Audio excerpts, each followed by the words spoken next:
की बिहार समाचार में बड़ी खबर। बिहार चुनाव नए अंदाज में होंगे। केंद्रीय निर्वाचन आयोग ने जारी किए दिशा निर्देश। नामांकन शपथ पत्र ऑनलाइन भरने का विकल्प। 5 लोगों संग घर पर प्रचार कर पाएंगे उम्मीदवार। बिहार विधानसभा चुनाव इस बार अलग अंदाज में होंगे। भारत निर्वाचन आयोग ने जो गाइडलाइन जारी किए हैं उनमें कोविड-19 के मद्देनजर कई अहम बदलाव किए गए हैं। मसलन उम्मीदवारों के पास ऑनलाइन नामांकन, शपथ पत्र और सिक्योरिटी मनी जमा करने का विकल्प भी होगा।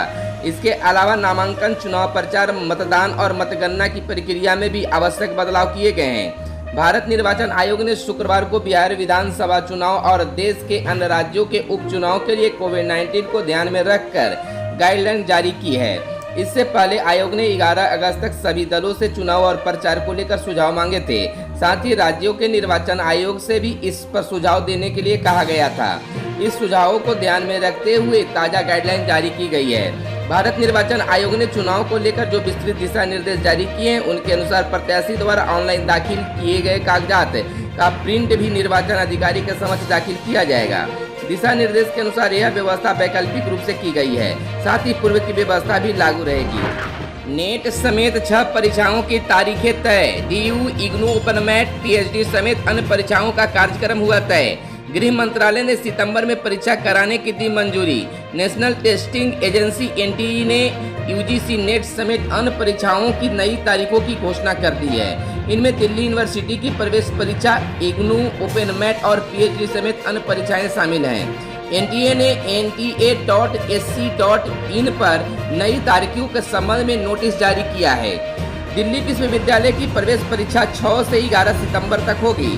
ICAR AIEA 7-8 सितंबर, इग्नू, ओपनमैट, MBA प्रवेश परीक्षा 15 सितंबर को होगी।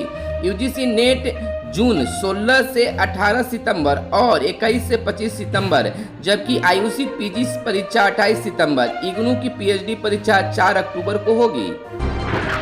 पद्म भूषण शारदा सिन्हा भी कोरोना संक्रमित। बिहार की मशहूर लोक गायिका पद्म भूषण शारदा सिन्हा कोरोना पॉजिटिव हो गई है। शुक्रवार को फेसबुक पर लाइव आकर उन्होंने अपने प्रशंसकों को इसकी जानकारी दी। मीडिया से बातचीत के क्रम में उन्होंने कहा कि पिछले 5 महीने से मैं घर से बाहर नहीं निकली हूँ। बावजूद रिपोर्ट पॉजिटिव आई है, लेकिन भरोसा है जल्द ही कोरोना को हरा दूंगी। उन्होंने बताया, जब से लॉकडाउन शुरू हुआ है तब से मैं अपने घर में ही हूँ। 5 अगस्त के दिन कुछ मीडिया वाले राम मंदिर पर प्रतिक्रिया लेने के लिए घर आए थे। इसी दौरान बरामदे में ही उनसे सोशल डिस्टेंसिंग के साथ बातें हुई थी।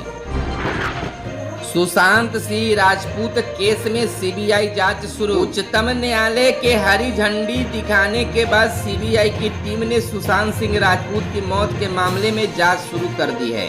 टीम ने शुक्रवार को मुंबई पुलिस से मामले से संबंधित दस्तावेज और रिपोर्ट हासिल की। CBI अधिकारियों ने राजपूत के रसोइयों से पूछताछ की है। अधिकारियों ने मुंबई पुलिस की जांच का नेतृत्व कर रहे DCP अभिषेक त्रिमुखे से भी मुलाकात की। अधीक्षक रैंक के एक अधिकारी के नेतृत्व में CBI की दूसरी टीम बांद्रा पुलिस थाने पहुंची, जहां 2 माह पहले अभिनेता के कथित तौर पर आत्महत्या करने के बाद ADR दुर्घटनावश मौत का मामला दर्ज की गई थी। टीम ने ADR केस डायरी और जांच से जुड़े अन्य दस्तावेजों के लिए, जिनमें ऑटोप्सी और फोरेंसिक रिपोर्ट शामिल है। इस बीच प्रवर्तन निदेशालय ED ने राजपूत की मौत से जुड़े धन शोधन मामले की जांच के सिलसिले में शुक्रवार को राजपूत की बड़ी बहन प्रियंका सिंह से भी पूछताछ की। अधिकारियों ने बताया कि प्रियंका का बयान दिल्ली में धन शोधन रोकथाम कानून के तहत दर्ज किया गया है। बिहार के मुख्यमंत्री नीतीश कुमार ने कहा है कि RT-PCR जांच की संख्या बढ़ेगी। बिहार में RT-PCR से कोरोना की हो रही जांच की संख्या और बढ़ेगी। इसको लेकर मुख्यमंत्री नीतीश कुमार ने पदाधिकारियों को निर्देश दिया है कि शीघ्र RT-PCR जांच बढ़ाएं। कोरोना एक्टिव के ज्यादा मरीज वाले जिलों में और अधिक जांच करें। CM ने दियारा और डाल इलाके में भी ज्यादा से ज्यादा जांच कराने का निर्देश दिया है।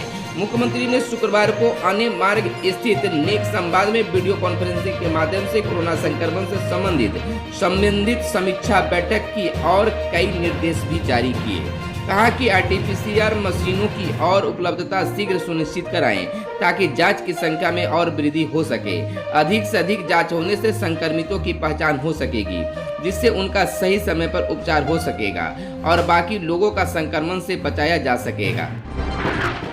वेतनमान पर नहीं बहाल होंगे शिक्षकेतर कर्मचारी।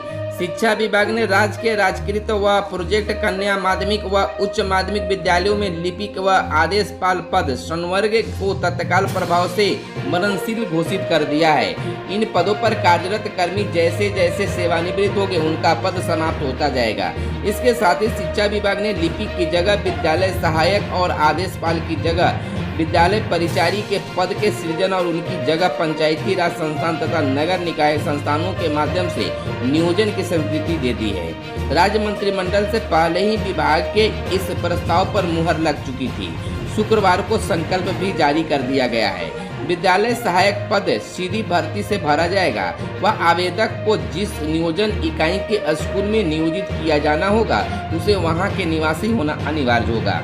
इंटर या समकक्ष पास तथा मान्यता प्राप्त संस्थान से कंप्यूटर संचालन का 6 माह का डिप्लोमाधारी न्यूनतम 18 वर्ष का युवा इस पद के योग्य होगा। 16,500 रुपये मासिक मानदेय मिलेगा। वहीं विद्यालय परिचारी के लिए मैट्रिक उत्तीर्णता अनिवार्य होगी। न्यूनतम उम्र 18 वर्ष है। 15,200 मासिक मानदेय मिलेगा। दोनों ही पदों के लिए अस्थायी निवासी होना अनिवार्य है। विद्यालय सहायक व परिचारी का नियोजन संबंधित नियोजन इकाई द्वारा मेधा सूची के आधार पर की जाएगी। इनके वेतनमान के लिए सरकार संबंधित नियोजन इकाइयों को अनुदान देगी। कार्य संतोषजनक रहने पर दोनों ही पदों के लिए क्रमशः 500 एवं 400 रुपये का वार्षिक वेतन वृद्धि भी तय किया गया है। अनुकंपा पर भी अब होगी बहाली।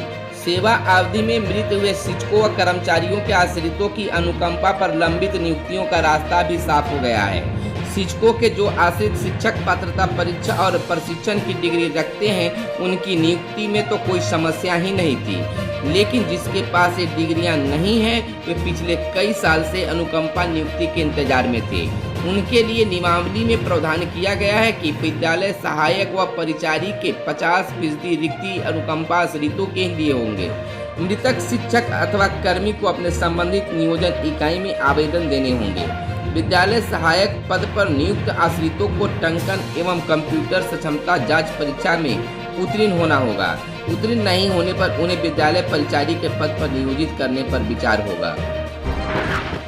बिहार में 2461 नए कोरोना संक्रमित मरीजों की हुई पहचान। बिहार में 2461 नए कोरोना संक्रमितों की पहचान की गई है। इसके साथ ही पिछले 24 घंटे में 3678 संक्रमित स्वस्थ भी हुए हैं और स्वस्थ होने की दर बढ़कर 78.05% हो गई है, जबकि 16 संक्रमित मरीजों के इलाज के दौरान मौत भी हुई है। राज्य में कोरोना संक्रमितों की संख्या बढ़कर 1,17,671 व स्वस्थ होने वाले संक्रमित मरीजों की संख्या बढ़कर 91,841 व मृतकों की संख्या बढ़कर 588 हो गई है, जबकि राज्य में अभी कोरोना के कुल 25,241 एक्टिव मरीज हैं जिनका इलाज किया जा रहा है।